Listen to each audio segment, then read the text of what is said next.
L'écoute Sirot, Relektet Vav, troisième Sikha sur Vayera. Le Midrash de notre paracha, il nous décrit comment Avram Avinu il faisait reconnaître Dieu à chacun et comment il diffusait la divinité dans le monde. Il donnait à manger aux passants, à manger à boire dans le désert, et après il leur demandait de remercier Dieu qui leur a donné à manger. Et ceux qui refusaient, il leur montrait la facture en leur disant c'est très cher, ici on est dans le désert, soit tu bénis, soit tu payes. Et les gens, forcément, ils bénissaient Dieu. Est-ce que c'est vraiment pédagogique d'agir de la sorte? Qu'est-ce qu'il a gagné quelque part Avram Avinu? Alors on sait que le Rambam il explique qu'un juif il a toujours la volonté de faire ce que Dieu lui demande, même quand c'est caché par plein de Yetzirara un peu autour, mais à l'intérieur il a son âme divine qui veut faire ce que Dieu y veut. Mais est-ce que c'est vrai pour n'importe quel passant dans la rue? On voit que suite à ça, il y a un autre midrash qui nous dit que Dieu il a remercié Abraham en lui disant grâce à ça tu es arrivé à être mon associé dans la création du monde. Donc on voit que ça a marché. Il y a eu une reconnaissance qui a existé, qui a été enclenchée quelque part grâce à ça.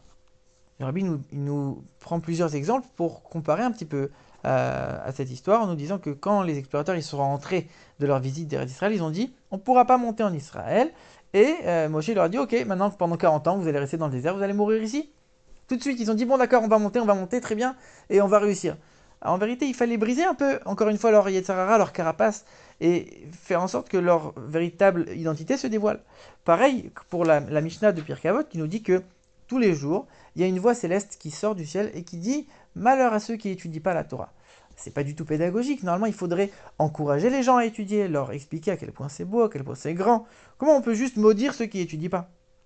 En vérité, encore une fois, ici, un juif, profondément, il a son âme divine, qui est attaché à Dieu, qui a envie de faire ce que Dieu il demande.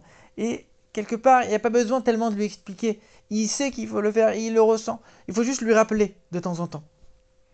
Et plus il est bas, plus il est loin, plus il est grossier, plus la carapace va être épaisse, et plus il faudra le bousculer un peu plus fort et le secouer un peu pour que son âme divine puisse vraiment ressortir de cette carapace.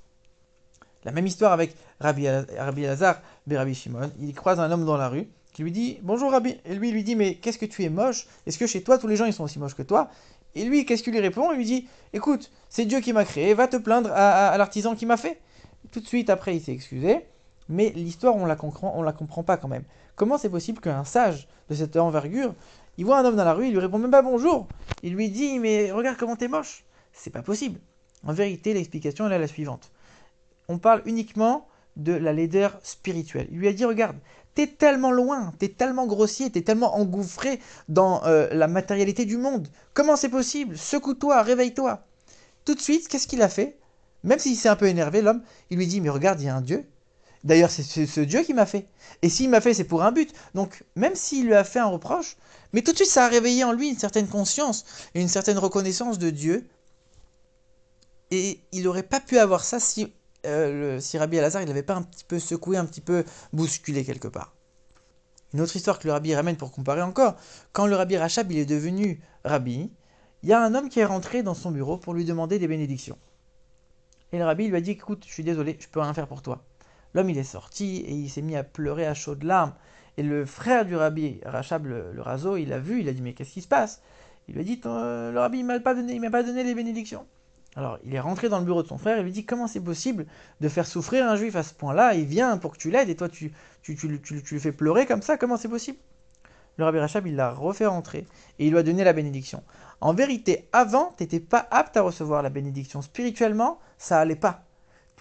Tu méritais pas de recevoir. Mais comme maintenant tu t'es brisé, tu as prié, tu t'es rapproché de Dieu et tu as enlevé toute la grossièreté de ton cœur. Maintenant, tu es devenu apte à recevoir cette bénédiction à présent. Donc tout ça, tout ce concept, en vérité, on le sait déjà. Ça marche pour un juif qui a une âme divine. Et finalement, il y a juste à réveiller cette âme divine qui est un petit peu encrassée par plein de choses autour. Mais il y a juste à la dévoiler. Est-ce que chez un non-juif qui n'a pas cette âme divine supplémentaire que le juif a, qui n'a que l'âme humaine, est-ce que c'est la même chose? Alors quelque part, en faisant ça, on peut lui permettre d'atteindre le maximum de niveau spirituel qu'il peut atteindre. Et même si ça ne vient pas réveiller une âme divine, ça vient le secouer et lui permettre d'atteindre son niveau qui peut être le plus élevé pour lui. Et maintenant on comprend très bien pourquoi Abraham Avinu il a fait ça. Et l'enseignement pour nous, dans notre génération, il est très clair. Si déjà Abraham Avinu, avant le don de la Torah, et avec n'importe quel passant, cette technique, elle était appliquée, et nous, la Torah, c'est un enseignement pour nous aujourd'hui, forcément que nous, après le don de la Torah, et avec des juifs, forcément que ça marchera encore plus. On est d'accord qu'il faut toujours bien expliquer, il faut toujours de manière chaleureuse, de manière agréable, etc.